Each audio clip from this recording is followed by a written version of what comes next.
य एवं वेत्ति पुरुषं प्रकृतिं च गुणैः सह सर्वथा वर्तमानोऽपि न स भूयोऽभिजायते।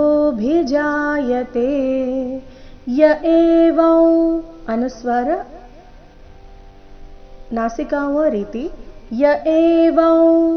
ಯ ಏವಂ ವೇತ್ತಿ, ಇಲ್ಲಿ ವೇತಿ ಅಂತ ಇಲ್ಲ, ವೇತ್ತಿ ತಕ್ಕೆ ತದ್ವತ್ತು ವೇ ಮೇಲೆ ಸ್ವಾಭಾವಿಕವಾಗಿ ಆಘಾತ ಬರಬೇಕು. ಯ ಏವಂ ವೇತ್ತಿ ಪುರುಷಂ ಪ್ರಕೃತಿಂ ಚ ಗುಣೈಃ ಸಹ ಪ್ರಕೃತಿಂ ಚ ಗುಣೈಃ ಸಹ. ಗುಣೈ ಆದ ನಂತರ ವಿಸರ್ಗ, ಉಚ್ಚಾರಣೆ ಸ ರೀತಿ, ಮುಂದಿನ ಸಹ ಒಟ್ಟಿಗೆ. ಗುಣೈಃ ಸಹ ಸರ್ವಥಾ, ಥಾ ಇಲ್ಲಿ ಮಹಾಪ್ರಾಣ ದೀರ್ಘ, ತಾ ಬೇಡ, ಥಾ ಎಂದು ಬರಬೇಕು. ಸರ್ವಥಾ ವರ್ತಮಾನೋಪಿ, ನೋ ದೀರ್ಘ ಪೀರಸ್ವ, ವರ್ತಮಾನೋಪಿ ನ ಸ ಭೂಯೋಭಿಜಾಯತೆ.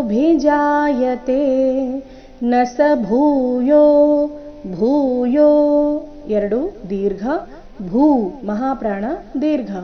ನ ಸ ಭೂಯೋಭಿಜಾಯತೆ. ನೋಡುವ ಪೂರ್ತಿ ಶ್ಲೋಕ ಮೂಲಗೀತೆಯ ಪ್ರಕಾರ. ಯ ಏವಂ ವೇತ್ತಿ ಪುರುಷಂ ಪ್ರಕೃತಿಂ ಚ ಗುಣೈಃ ಸಹ ಸರ್ವಥಾ ವರ್ತಮಾನೋಪಿ ನ ಸ ಭೂಯೋಭಿಜಾಯತೆ.